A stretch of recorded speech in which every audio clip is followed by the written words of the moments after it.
बारे में बताते हुए, मैं बहुत आम सी लड़की हूँ, कुछ खास लिखने की कोशिश करती हूँ। मैं बहुत आम सी लड़की हूँ, कुछ खास लिखने की कोशिश करती हूँ, इसीलिए आमजन की खास बात लिखती हूँ। आमजन की खास बात, मेरा पेज, मेरा ब्लॉग। सबसे पहले तो मैं स्टेज पे सबसे पहले परफॉर्मर आए थे मनोज सर, माफ़ी चाहती हूँ आपसे। आपने कहा कि आज हिंदी दिवस है, हिंदी दिवस 14 सितंबर को होता है। आपकी गलती को मैं बता दूँ, हिंदी से शुरू करूँगी। दुल्हन के माथे पे जैसे निखार है वो बिंदी, दुल्हन के माथे पे जैसे निखार है वो बिंदी, भावनाओं का श्रृंगार है हिंदी।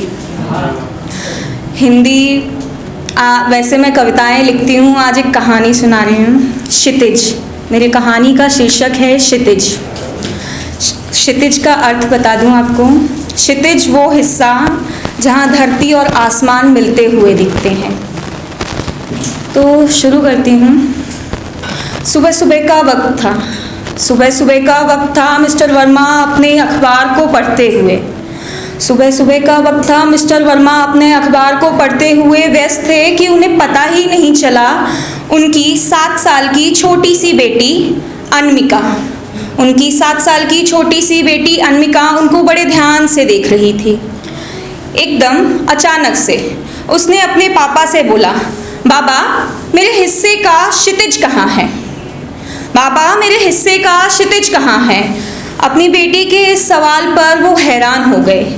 उन्हें समझ नहीं आया कि वो उन्हें क्या जवाब दें, वो अनमिका को क्या जवाब दें। कुछ देर खामोश रहने के बाद उन्होंने अपनी बेटी से पूछा, बेटा तुम्हें इसका अर्थ क्यों जानना है, तुम्हें क्यों पूछना है? अनमिका फिर बड़ी हैरानी से, बड़े आश्चर्य से अपने बाबा से पूछती है, बाबा मेरे हिस्से का क्षितिज कहाँ है? मुझे बताओ, मेरे हिस्से का क्षितिज मुझे कब मिलेगा? अपनी बेटी की उत्सुकता को वो बंद नहीं कर सकते थे। फिर पूछा, बेटा तुम ऐसा क्यों पूछ रही हो? अनमिका, बाबा स्कूल में ना वो टीचर ने कहा था कि हर इंसान को उनके हिस्से का क्षितिज मिलता है और हर इंसान के पास उनका क्षितिज होता है।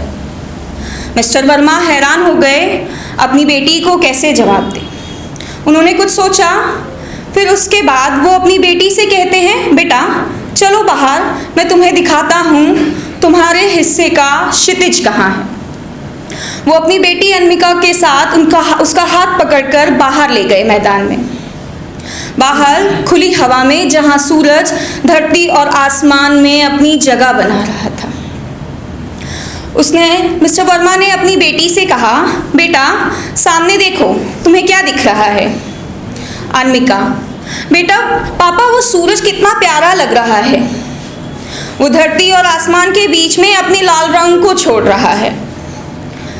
मिस्टर वर्मा, बेटा अब अपनी आंखें बंद करो और दोबारा देखो कि तुम्हें क्या दिख रहा है।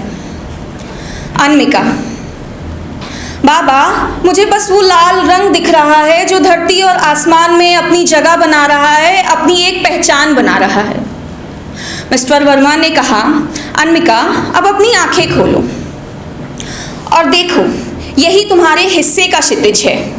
अनमिका ने कहा, बाबा आप ये कैसे बोल रहे हैं, ये मेरे हिस्से का क्षितिज कैसे हो सकता है?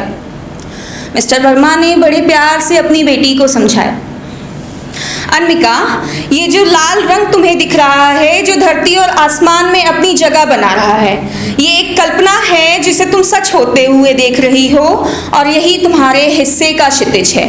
अपनी कल्पनाओं को सच होते हुए देखने का क्षण, अपनी कल्पनाओं को सच होते हुए देखने का जो पल तुम महसूस कर रही हो, वही तुम्हारे हिस्से का क्षितिज है। धन्यवाद।